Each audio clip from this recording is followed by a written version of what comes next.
Hello friend, welcome to S T tutorial YouTube channel. Friends, हम लोग civics का 47वां part देखेंगे जो रिवीजन क्लास का है। ये ऐसी प्रवक्ता परीक्षा टीजीटी पीजीटी सभी एग्जाम के लिए बहुत ही महत्वपूर्ण है। इसके पहले का प्रैक्टिस सेट आप लोग प्ले लिस्ट में देख सकते हैं, जो आपके एग्जाम के दृष्टि से सारे प्रैक्टिस सेट को तैयार किए गए हैं। तो वीडियो को अंत तक जरूर देखिएगा। अगर वीडियो अच्छा लगे तो चैनल को सब्सक्राइब कर लीजिएगा, लाइक कीजिएगा, दोस्तों में शेयर कीजिएगा। चलिए प्रश्न को शुरू करते हैं। पहला प्रश्न है आज का, दो सूची दिया हुआ है, आपका मिलान करना है। आनुपातिक प्रतिनिधित्व के समर्थक कौन थे? तो आनुपातिक प्रतिनिधित्व थॉमस हेयर, इसको हेयर प्रणाली भी कहा जाता है, आप लोग जानते होंगे। तो ए में आपका दूसरा सही है, ठीक है। और व्यावसायिक प्रतिनिधित्व, इसका प्रतिपादक कौन थे? तो व्यावसायिक के थे GDH कोल, ठीक है। तीसरा सही होगा आपका, बी में तीसरा आपका सही हो जाएगा। और एक व्यक्ति एक मत का समर्थन किसने किया था? तो ये दिया था बेंथम साहब ने, ठीक है। तो सी में आपका 4 सही हो जाएगा। और एक से अधिक मत का अधिकार किसने प्रतिपादित किया था? तो ये GS मिल थे, ठीक है। तो यहाँ पे आपका GS मिल साहब हो जाएंगे। तो यहाँ पे डी में आपका पहला सही हो जाएगा। तो 2 3 4 1 आपका कोट में सही हो जाएगा। तो कौन सा ऑप्शन सही हो जा रहा है? तो यहाँ पे दूसरा हो जाएगा 2 3 4 1, बी ऑप्शन आपका इसमें सही हो जाएगा।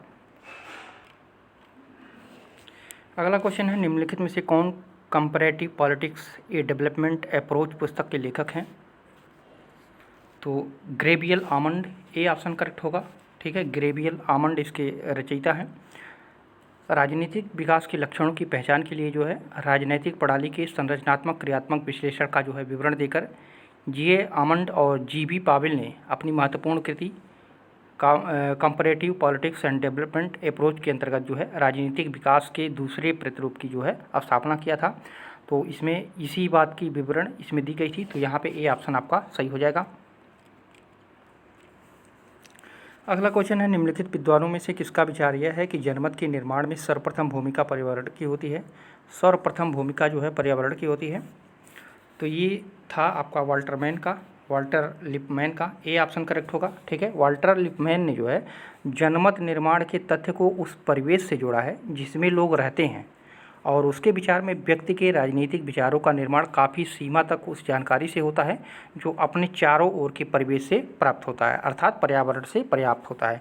तो यहाँ पर ए ऑप्शन आपका सही हो जाएगा। वाल्टर लिपमैन ने जो है सर्वप्रथम जनमत के निर्माण में पर्यावरण की भूमिका को महत्वपूर्ण योगदान बताया था। तो ए ऑप्शन सही होगा।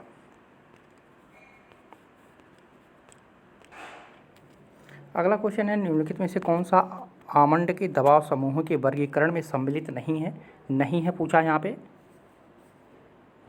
तो संरचनात्मक समूह ये उसमें सम्मिलित नहीं था, ठीक है। आमंड ने जो है दबाव समूहों को 4 भागों में बांटा था, ठीक है। पहला था उनका संरचनात्मक, असमुदायात्मक, ठीक है। उसके बाद समुदायात्मक, या जिसको चमत्कारिक कहते हैं, या उसको प्रदर्शन भी कहते हैं। और चमत्कारिक समूहों का कोई प्रतिमान नहीं होता है, ये अचानक परिस्थिति बस जो है उत्पन्न हो जाते हैं, इसलिए जो है प्रतिमानी समूह कहा जाता है, ठीक है। तो यहाँ पे संरचनात्मक जो है ये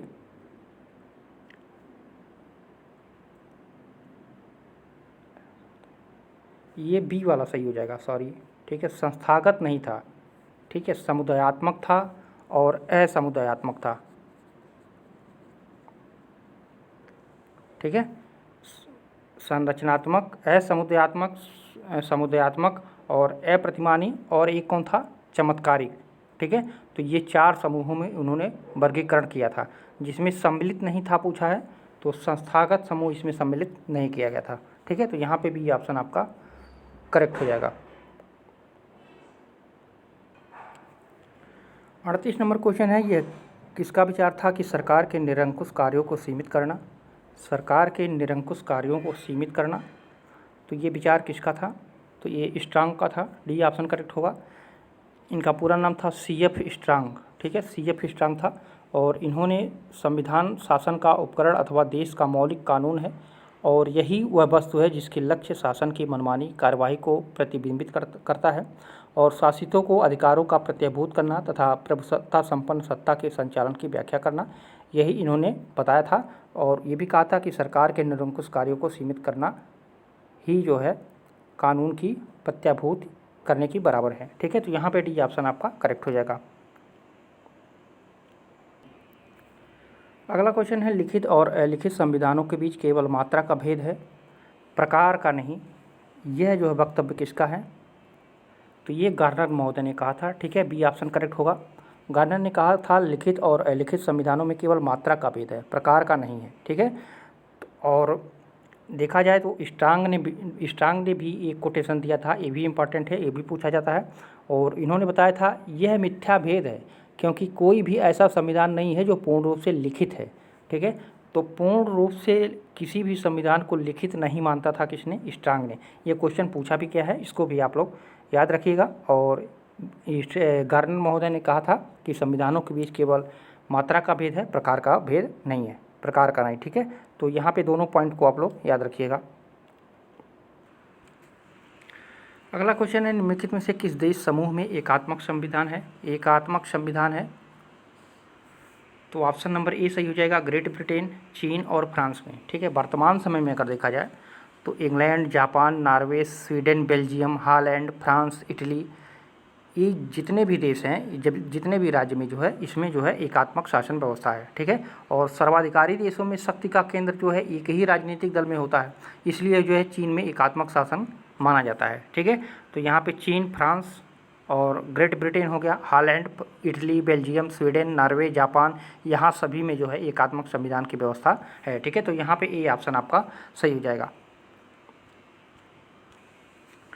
अगला क्वेश्चन है, नीचे दिए गए कोड की सहायता से संघात्मक संविधानों में पाई जाने वाली सामान्य विशेषताओं को दर्शाइए।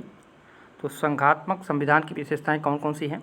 तो लिखित एवं दुष्परिवर्तनशील संविधान होता है, लिखित एवं दुष्परिवर्तनशील संविधान होता है, बिल्कुल सही है। केंद्र और इकाइयों के मध्य शक्तियों का विभाजन, तो ये तो गलत हो जाएगा, ये तो संघात्मक नहीं होता है, ये किस में होता है? ठीक है, ये शक्ति पृथक्करण जो है अध्यक्षात्मक में होता है, इसलिए जो है दूसरा आपका गलत हो जाएगा। विधायिका और कार्यपालिका के मध्य शक्ति का पृथक्करण है, तो ये भी सही हो जाएगा संघात्मक संविधान के बारे में। और द्विसदनात्मक और विधानमंडल भी हैं। ठीक है, तो ये भी आपका सही हो जाएगा, यानी पहला, तीसरा और चौथा इसमें आपका सही हो जा रहा है संघात्मक संविधान की विशेषताओं के बारे में। ठीक है, तो यहाँ पे कौन सा कोड सही हो जाएगा? तो यहाँ पे कोड नंबर आपका सी सही हो जाएगा, 1, 3 और 4 इसमें सही है। ठीक है, अगला क्वेश्चन है, निम्नांकित में से किस राज्य को पूर्ण राज्य बनाने से पूर्व सहचारी राज्य का दर्जा दिया गया था? तो इसको दिया गया था सिक्किम को। ठीक है, 35वें संविधान संशोधन में जो है 1975 में हुआ था कि द्वारा सिक्किम को पूर्ण राज्य का दर्जा देने से पहले जो है सहचारी राज्य का दर्जा दिया गया था। ठीक है, इसको याद रखिएगा, तो बी ऑप्शन आपका सही हो जाएगा। 43 नंबर क्वेश्चन है, अध्यक्षात्मक शासन जिन सिद्धांतों से परिचालित होता है वे हैं। तो किस सिद्धांतों से परिचालित होता है अध्यक्षात्मक शासन? तो शक्ति पृथक्करण हो जाएगा, तो ये सही हो जाएगा। ठीक है, राज्याध्यक्ष वास्तविक कार्यपालिका शक्तियों का प्रयोग करता है, तो ये बिल्कुल सही है। राष्ट्रपति व्यवस्थापिका के प्रति उत्तरदायी नहीं होता है, तो ये भी सही है। जो अध्यक्षात्मक शासन व्यवस्था होता है उसमें राष्ट्रपति जो है व्यवस्थापिका के प्रति उत्तरदायी नहीं होता है, बिल्कुल सही बात है। और चौथा है राष्ट्रपति व्यवस्थापिका के प्रति उत्तरदायी होता है, तो ये तो गलत हो जाएगा। ठीक है, यानी पहला, दूसरा, तीसरा कूट आपका इसमें सही हो जाएगा। तो इसमें आप लोग देख सकते हैं 1, 2, 3 सही हो जाएगा, तो पहला कूट आपका इसमें सही हो जाएगा। अगला क्वेश्चन है, अध्यक्षात्मक शासन प्रणाली का प्रमुख गुण यह है कि, प्रमुख गुण कौन सा है अध्यक्षात्मक शासन प्रणाली का? तो यह कार्यपालिका की स्थिरता सुनिश्चित करता है। अध्यक्षात्मक शासन प्रणाली में जो होता है कार्यपालिका की स्थिरता को जो है सुनिश्चित करता है, तो यहाँ पे डी ऑप्शन आपका करेक्ट हो जाएगा। अध्यक्षात्मक शासन प्रणाली में कार्यपालिका का कार्यकाल निश्चित होता है और इस व्यवस्था के अंतर्गत जो है शासन में अस्थायित्व होने के कारण दीर्घकालीन योजना बना करके जो है ठीक प्रकार से प्रशासनिक कार्य किए जा सकते हैं, ऐसा इसमें विचार किया गया है, तो डी ऑप्शन आपका सही हो जाएगा। अगला क्वेश्चन है, निम्न में से किस बारे में कहा जाता है कि वे राजनीतिक में उग्रवादी पर सामाजिक क्षेत्र में अनुदारवादी थे? तो ये किसके बारे में कहा जाता है? तो जीपी तिलक के बारे में ऐसा कहा जाता है। ठीक है, तिलक को प्रायः राजनीति में उग्रवादी परंतु सामाजिक सुधारों में जो है नरम दलीय व्यक्ति माना जाता है। उन्होंने कहा जो है विदेशियों को हमारे समाज सुधार के लिए कानून बनाने का अधिकार नहीं है। उनका विचार था कि समाज सुधार लोकमत को शिक्षित करने से ही हो जाते हैं। ठीक है, तो इसलिए जो है इनको दोनों क्षेत्र में अलग अलग रूप में देखा जाता है। सामाजिक क्षेत्र में अनुदारवादी यानी नरम दल, और राजनीति के क्षेत्र में गरम दल के नाम से इनको जाना जाता है, जीपी तिलक को। तो यहाँ पे बी ऑप्शन आपका करेक्ट हो जाएगा। अगला क्वेश्चन है, भारत में द्विसदनात्मक व्यवस्थापिका को किस अधिनियम द्वारा प्रारंभ किया गया? तो भारत में द्विसदनात्मक व्यवस्थापिका को जो है किस अधिनियम द्वारा? तो ये 1919 के अधिनियम के द्वारा। ठीक है, 1919 के भारतीय शासन अधिनियम की एक बड़ी विशेषता यही मानी जाती है कि केंद्रीय व्यवस्थापिका का विकास प्रथम बार केंद्र में द्विसदनात्मक प्रणाली का प्रयोग हुआ, और राज्य परिषद व केंद्रीय विधानसभा की स्थापना क्रमशः जो है उच्च सदन एवं निम्न सदन के रूप में जो है की गई थी। तो किसके द्वारा? तो 1919 के अधिनियम के द्वारा। तो यहाँ पे भी ऑप्शन सही होगा। अगला क्वेश्चन है, भारतीय संघ स्थापित करने का प्रस्ताव लाया गया था। तो भारतीय संघ स्थापित करने का प्रस्ताव कब लाया गया था? तो ये भारत सरकार अधिनियम 1935 में। ठीक है, ए ऑप्शन आपका सही हो जाएगा। 1935 के भारत सरकार अधिनियम की प्रमुख विशेषता एक अखिल भारतीय संघ का प्रस्ताव था, जिसमें जो है ब्रिटिश भारत के प्रांतों का सम्मिलित अनिवार्य था, किंतु देशी रियासतों का सम्मिलित उनके नरेशों की इच्छा पर छोड़ दिया गया था। ठीक है, तो यहाँ पे ए ऑप्शन आपका करेक्ट हो जाएगा। अगला क्वेश्चन है, भारत सरकार अधिनियम 1935 के अंतर्गत क्या अवशिष्ट शक्तियाँ संघीय सरकार में निहित की गई थी? नहीं, बिल्कुल गलत है। क्या अवशिष्ट शक्तियाँ राज्य सरकारों में निहित की गई थी? बिल्कुल गलत है। अवशिष्ट शक्तियाँ गवर्नर जनरल अधिकारों में निहित की गई थी? बिल्कुल सही है। ठीक है, जो भारत सरकार अधिनियम 1935 के अंतर्गत जो था उसमें जो है अवशिष्ट शक्तियाँ जो है गवर्नर जनरल के अधिकारों में निहित की गई थी। तो यहाँ पे सी ऑप्शन आपका करेक्ट हो जाएगा। और 1935 के अधिनियम के अंतर्गत यह व्यवस्था किया गया था कि अवशिष्ट शक्तियाँ गवर्नर जनरल में निहित होंगी एवं वह विवेकानुसार संघीय तथा प्रांतीय व्यवस्थापिका सभा को उन शक्तियों के प्रयोग करने का अधिकार देगा। ठीक है, तो यहाँ पे सी ऑप्शन आपका सही हो जाएगा।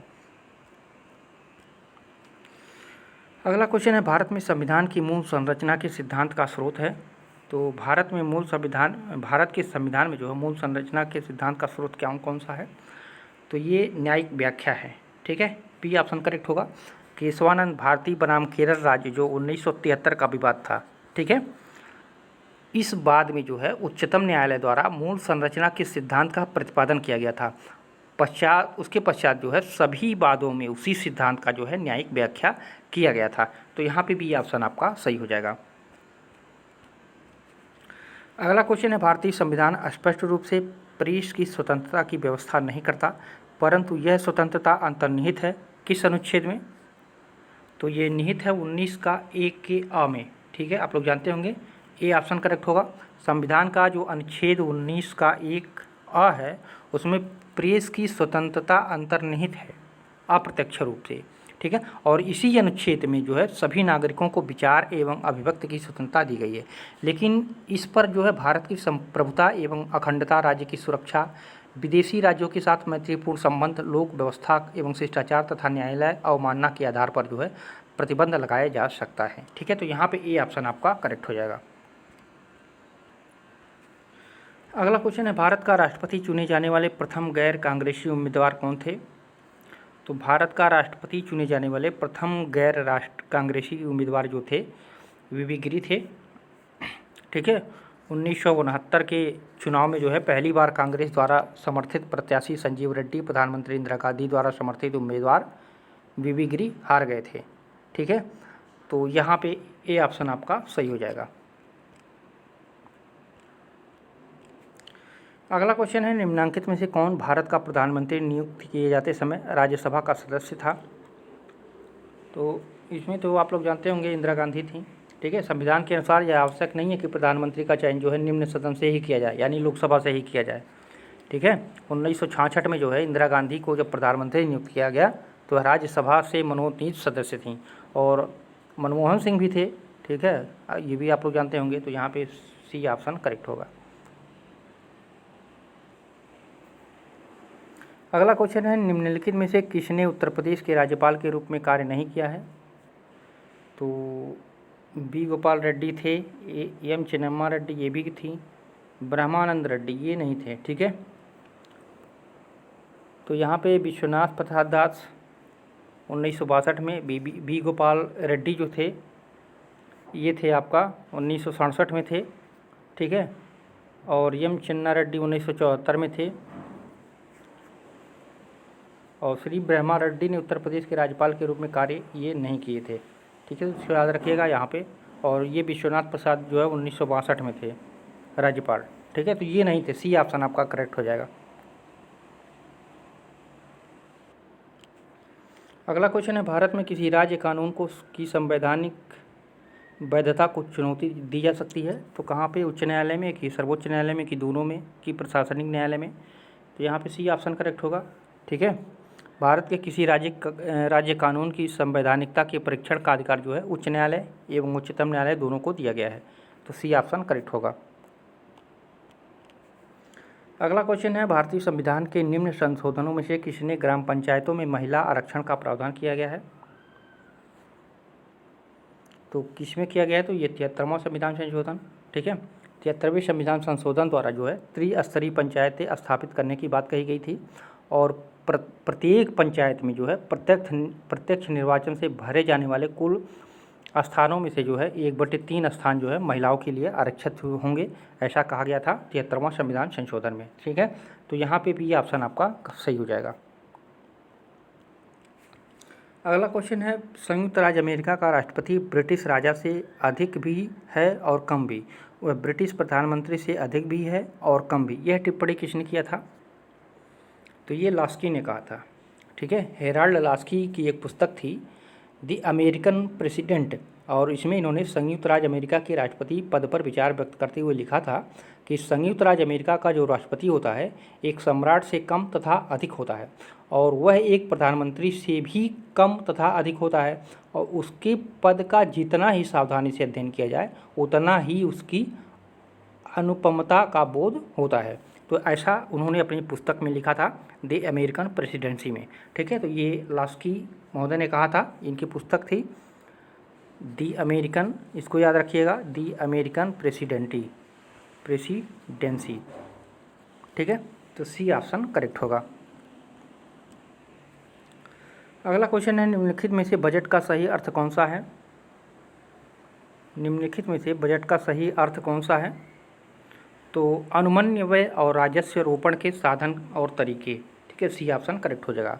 भारतीय संविधान का जो अनुच्छेद 112 है उसमें जो है वार्षिक वित्तीय विवरण अर्थात बजट का प्रावधान किया गया है, और प्रत्येक वित्तीय वर्ष के प्रारंभ में राष्ट्रपति वित्तीय वर्ष के संबंध में संसद के दोनों सदनों के समक्ष जो है भारत सरकार की उस वर्ष के लिए प्राकलित प्राप्तियों एवं व्यय का विवरण रखवाता है। तो यहाँ पे सी ऑप्शन आपका सही हो जाएगा। अगला क्वेश्चन है, सभी राजनीतिक सिद्धांत राज्य को एक बुराई मानते हैं परंतु इनमें एक अपवाद है। तो आदर्शवाद या जिसे प्रत्ययवाद कहते हैं ये अपवाद माना जाता है, सी ऑप्शन करेक्ट होगा, ठीक है। अराजकतावादियों के अनुसार राज्य एक अनावश्यक बुराई है और इसे समाप्त कर देना चाहिए। उदारवादी राज्य को जो है एक आवश्यक बुराई मानते हैं। मार्क्सवादी राज्य को शोषण का यंत्र मानते हैं। ये सब हम लोग पढ़ चुके हैं रिवीजन क्लास में, ठीक है। तो यहाँ पे सभी राजनीतिक सिद्धांत राज्य को एक बुराई मानते हैं परंतु इसमें एक अपवाद है। तो आदर्शवाद जो है राज्य को एक बुराई नहीं मानता है बल्कि सभी जो है ऐसा मानते हैं। तो यहाँ पे सी ऑप्शन आपका करेक्ट हो जाएगा। आदर्शवादी मानते थे कि मनुष्य का सर्वोत्तम विकास राज्य में ही रहकर हो सकता है, ठीक है। ये लोग मानते थे मनुष्य का जो है सर्वोत्तम विकास राज्य में ही रहकर हो सकता है, और बाकी सब जो है राज्य को एक बुराई के रूप में मानते थे। अगला क्वेश्चन है, नौकरशाही संसदात्मक प्रजातंत्र का मूल्य है, यह किसने कहा है? तो ये हर्बर्ट मॉरिसन ने कहा था, सी ऑप्शन करेक्ट होगा। हर्बर्ट मॉरिसन ने कहा था नौकरशाही जो है संस्थात्मक प्रजातंत्र का मूल्य है। और ये रैमजियो मोर ने भी एक कोटेशन दिया था, इसको याद रखिएगा। इनका कथन था कि मंत्रिमंडलीय उत्तरदायित्व की आड़ में नौकरशाही फलती फूलती है। यह क्वेश्चन हम लोग पढ़ चुके हैं पिछली क्लास में, ठीक है। इन्होंने कहा था कि मंत्रिमंडलीय उत्तरदायित्व की आड़ में नौकरशाही जो है फलती फूलती है। नौकरशाही में दो कोटेशन महत्वपूर्ण है और दोनों बार बार पूछे जाते हैं। एलटीग्रेट में भी ये प्रश्न पूछा जा चुका है, तो इसको याद रखिएगा दोनों को, ठीक है। तो यहाँ पे इस प्रश्न के अनुसार सी ऑप्शन आपका करेक्ट हो जाएगा। अगला क्वेश्चन है, यह किसका मत है कि अभिजन की बहुलता से शासन समझौते का व्यवसाय बन जाता है? तो ये रेमंड एरा का कथन था, बी ऑप्शन करेक्ट होगा। ठीक है, रेमंड एरा की एक पुस्तक थी social structure and the ruling class, और इसमें उन्होंने तर्क दिया था कि उदार लोकतंत्र में जो है विशिष्ट वर्ग की बहुलता तथा शासन में नियंत्रण एवं संतुलन की ऐसी व्यवस्था पाई जाती है जिससे यह असीम सत्ता का प्रयोग संभव नहीं होता। उदार लोकतंत्र में जो है संपूर्ण शासन लोगों के सुलह समझौते के आधार पर चलता है। तो यहाँ पे बी ऑप्शन आपका करेक्ट हो जाएगा।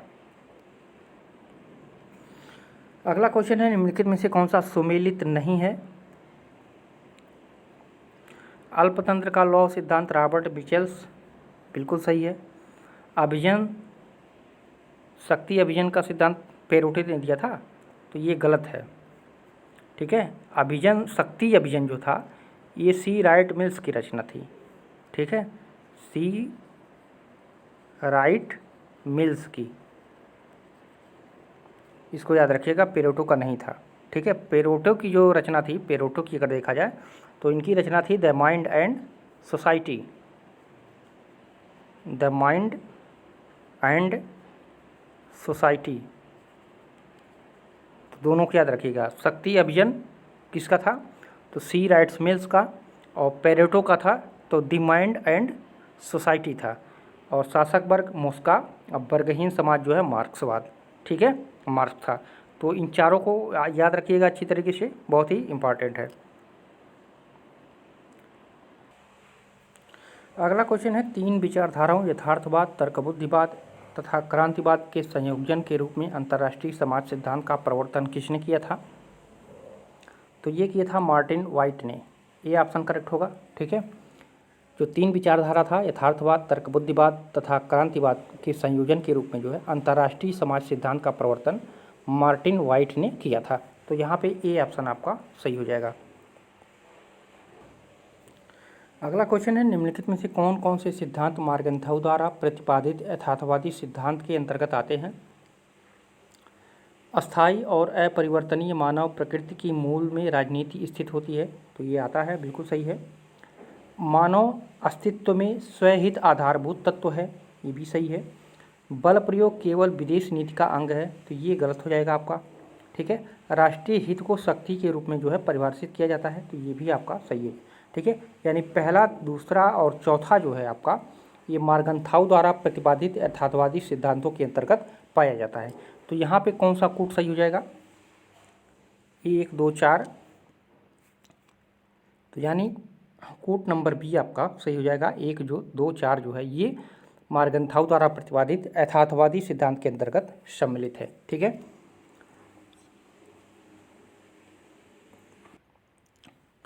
अगला क्वेश्चन है, two concept of liberty, two concept of liberty का लेखक कौन है?